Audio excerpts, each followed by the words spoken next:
YouTubers and Tubettes.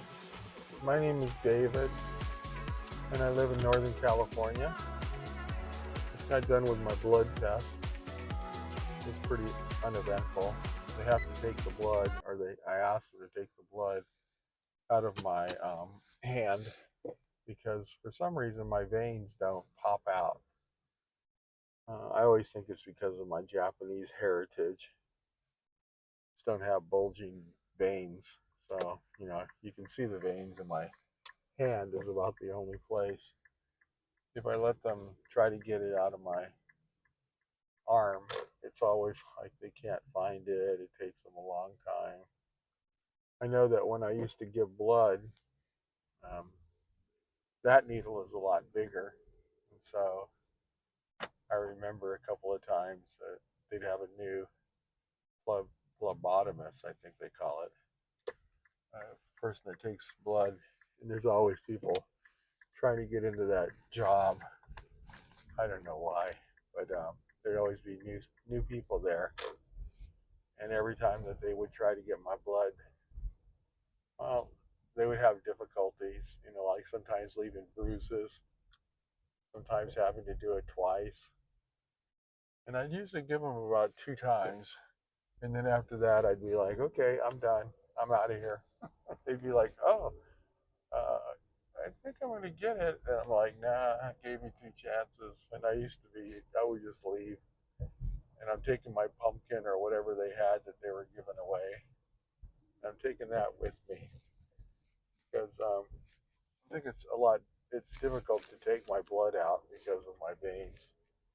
But now with these labs, which I have to do like every 3 months, just to monitor my blood, my glucose, I think, and some other things they're looking for. Um,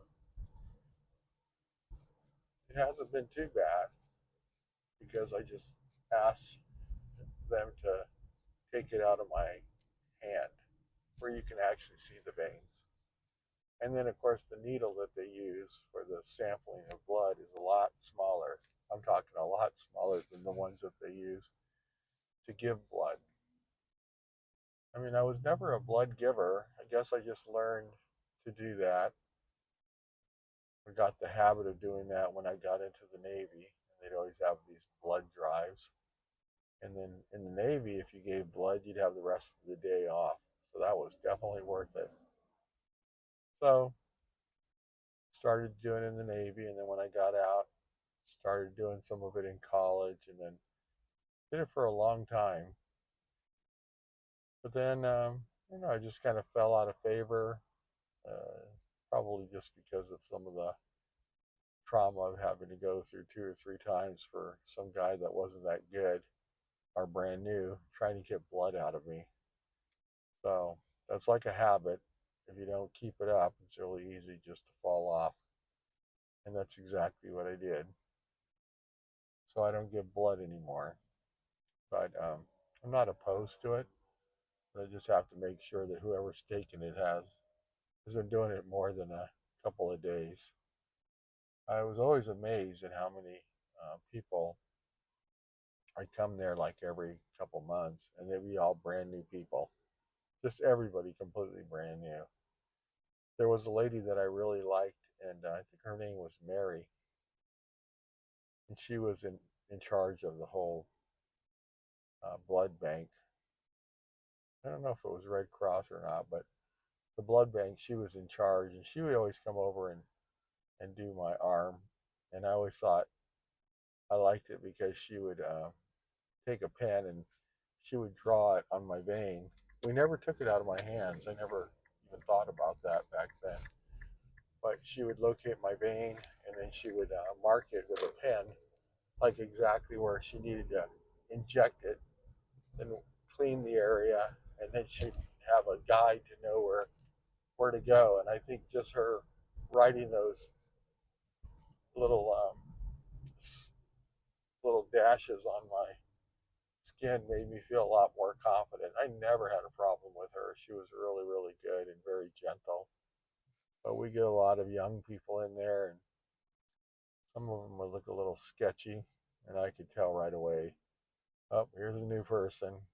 they want to do this. I don't know if they have a requirement that they have to do it so much, but they would really be bad. And it almost make it so I didn't want to come 2 months later. So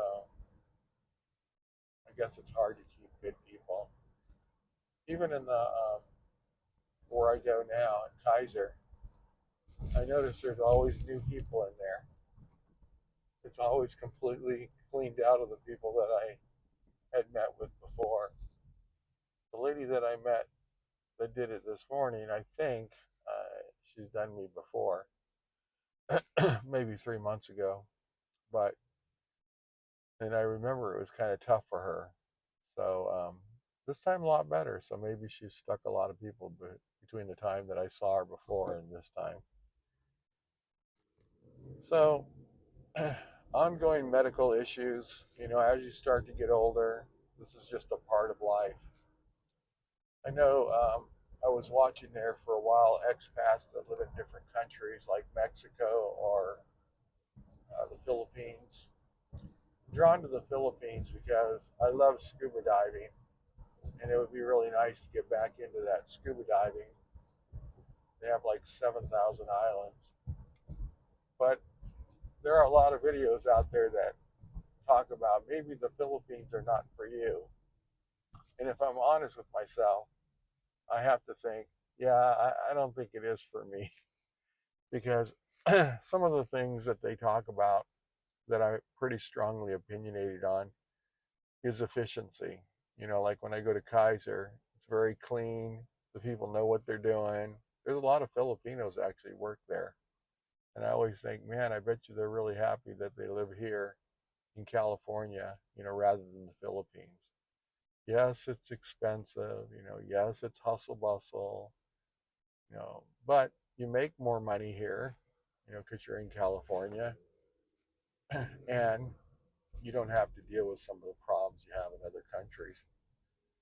So, some of the problems I have is just inefficiency here, just sitting there waiting in line. They say, like, even going to a grocery store might take you like an hour, and there's no rhyme or reason in how they check you out. They don't have a scanner. They do it like by hand, like a calculator. So that would be really frustrating for me because I'm used to having service pretty instantaneously. And then the products that I have, we're Costco members, but we actually go to other places like Safeway, which is very expensive. But we have a nice Walmart here. And it's just nice to have just an abundance of things to buy. And if I think about something that I want to buy, like I ended up buying a juicer recently, I just go to Walmart and I can usually get a really good price with a product that I didn't know of prior to me going there. And then if for some reason there's a problem with it or it's not what I wanted, they'll just take it back. That's really nice. I don't like to take back things, but it is nice to be able to have that. I've heard in the Philippines, if you buy something, it's yours. They're not ever taking it back. So another thing that would be a big problem for me is I heard that the driving is just terrible. Like you can't drive more than 35 miles an hour because there are like no stop signs and no signals, maybe just a couple of them, but people just go through the signals whenever they want to or whenever they can. And that would be really hard for me because I'm pretty much like, okay, it's my turn. Okay, now it's your turn. And I have some people, older people, that they don't know when it's their turn. And I'm like, oh my God, please just go. Everybody knows how you're supposed to drive. But then you'll have one person and they think they're being nice because they're walking and they just want you to go. Like, no, you go. And I'm in a car and I'm like, oh my God, you have right of way. So when somebody gets ran over next time because you're letting everybody go when they're not supposed to go, when you get ran over, don't complain about it. which is weird because we just had a situation at church where there's group of guys, a couple of guys at the back of the church. One is in a wheelchair now, or a motorized car. There's another guy there that was a Chinese guy, and I don't know where he lived, but he was very quiet. I'd usually go by and say hi and sometimes shake his hand, just because nobody's back there shaking their hands. And so I'll go shake his hand. And after church, I'd see him walking, back to wherever he lived, supposedly over there by Target, because I'd see him walking along the main road there, March Lane. And could tell it was apparent that he didn't have a car. Well, when we were there just last Sunday, they told us that on April 30th or 31st, he got hit by a car. You know, I noticed that when he's walking, he's always looking down, maybe not paying attention to signals. And it's funny that I just thought of this, but I'll go to a stop sign, a four-way stop, and the people that are there, they're telling me to go ahead. No, you go, you go. I'm like, oh my God, it's your turn to go, walk. And that way you don't create problems. I mean, everybody should know that the person that's walking, they have the right of way, not the person in the car. But then you get people doing these California stops where they just hesitate. They don't really stop. They just blow on through a stop sign because you're letting them go by. So make them stop. I mean, it's not that hard to stop in a car. I don't know why everybody is in such a rush. When I was to go down the freeway, in fact, yesterday, I went to pick up my wife, and it was just bumper to bumper. I'm sure nothing like Manila or some other country, but it was pretty bad for us. It took me like 35 minutes to get through a 1 mile section, and of course they're they're working on the road. There wasn't anybody working at that time, but they have it squeezed down so we have 3 lanes going into 1 lane. And obviously, when you're doing it at rush hour, I had to go by and pick up my wife at 3. Well, then that's where you're going to have problems, and we did. And of course, before we got to it, there was an accident, and they're typically always about speed. People are just driving too fast for the conditions. And I don't want to be in an accident, so I'm really careful about not going, too fast, but definitely not going too slow. Staying with the traffic flow. I'll have somebody riding my butt, but I'm not even looking back there. They can do whatever they want to. I tend to hit the brakes more, or sometimes if it's all stop and go, I may hit my emergency blinkers so that they can see, oh, I see his lights blinking, so they'll hopefully not rear end me. But in California, wherever the impact is, if the impact on your vehicle is your front end and the impact on the person that you hit is on the back end, even if they braked really hard or they didn't seem to be like it was their fault. In California, it's your fault. They look at you know, no matter what, even if the person did some crazy maneuver and you hit them, well, then you're going too fast. That's what they say. That's what they think. So you definitely don't want to hit anybody. I did hit somebody not too long ago. I'm going to say like 4 or 5 months ago. And it was ridiculous because we were at a stop sign and the stop sign turns left. And so it's also the road that right across the intersection is an on-ramp to the freeway. Of course, there everyone's driving like crazy. And a lot of times you're thinking that they're going to go on the freeway like they're going to go, and then all of a sudden they're going to turn left. And then in this case, the person's starting to go, and I think it was because the person in front of him was going. and then she hit her brakes really fast. And so I'm coming up in the eyes of the law. I'm driving too fast, but I ended up hitting my brakes and kind of like hit her. I mean, I definitely hit her. It kind of messed up my license plate. And then she got out and she was talking about how she was going to have to go to a chiropractor and all this stuff. I'm like, okay, well, I mean, I have insurance, so you can say whatever you want to say. Here's my name, here's my license. She had already called the CHP. They came out. I know they were like, what are we doing here? Because there was really, literally no damage to her car. It was a plastic bumper. So I'd had like a scratch on it, but there was really no impact. My bumper was my license plate on my bumper was kind of bent. But the cop took the report and everything, and my wife was playing pickleball pretty close, so I called her up and said I'd been in an accident. My wife and my sister-in-law, my brother-in-law all came over, and then my sister-in-law was videotaping her.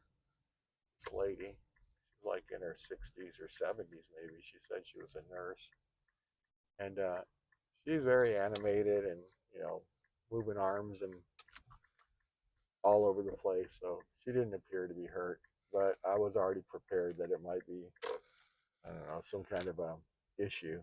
But like I said, I have insurance, so I'm not worried about it. Where I heard in the Philippines, if you're an American, you're the one that is at fault, and you're going to have to pay 5,000 pesos. It's not very much money, but that's how they do it over there. It's basically not fair, and that would be really hard for me to deal with that.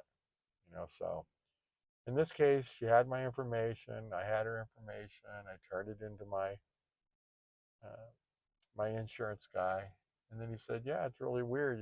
She said later that she had no impact and there was no problem, so there was going to be no claim put against us. And I guess she has a certain amount of time, like 3 months or 6 months, which again, I don't really care because I mean, I don't care if she does have a problem. Yeah, she should turn it in. But I think she came to realize she didn't even have a problem. It wasn't going to affect her back or anything. It's not like you could show there was a big accident that occurred. It was mostly like she just took off and then hit the brakes really hard. And that's what I probably following too close. So those are just my thoughts on, on driving. If you are a pedestrian and you're walking and you're at an intersection and you've got the go ahead to go because you have the right of way. Don't stop and tell the guy, oh no, you go, because that's the person that's going to run into somebody later because he's used to having people just let him flag him on by. And I do think that sometimes people literally don't even know what the law is. I know I was also coming home yesterday, and there were two cars coming on the on ramp, and they were, um, driving at their own pace. Well, I'm in the slow lane. I'm driving at a normal pace, like 65 or whatever. And so the person needed to speed up, so that they could get in front of me. They're probably just a little bit ahead of me, or slow down, you know. And I just kept at my same speed. And then instead of speeding up like they should have done, they started slowing down at the same rate that I was going. And I'm like, I don't know what you want me to do. You want me to speed up, or you want me to hit my brakes? And so she started riding on the side of the freeway, and then beeping her horn like she's mad at me. Like, it's a merging lane. You're supposed to slow down or speed up so you can merge into traffic. I didn't go any faster, and I didn't slow down. I mean, I would have slowed down if I was if it was she was just right in front of me, but she just kept slowing down. That was the problem. She needed to speed up to get on, because you can't enter a freeway. Everyone's going 65 and you're going 30. It just doesn't work. But then the audacity, to beep her horn at me. I don't let it bother me. Whatever. I mean, it doesn't really bother me at all. And they were in a big Mercedes, so I don't know. Maybe they thought that their car won't go fast or something, or they own the road. But I know I was in the right. I mean, if you're coming on an on ramp, you need to accelerate so you can get to the speed of everybody traveling by the end of the time you get to the ramp. So anyway, that's my opinion, and I do a lot of driving, so um, try to be courteous to people. I let them in, but I try not to. I'm not going to go to a stop sign and then it's my turn to go, and I'm going to say, no, no, I'm not going to go. You go. It's just confusing for everybody. So anyway, started out talking about the Philippines and driving. That's terrible. And so California, you got pretty good roads. You got, I think, really good drivers. Most of them know how to drive. So thanks for checking out my video, and subscribe if you can. Look forward to talking to you again. Thank you much, and have a great day.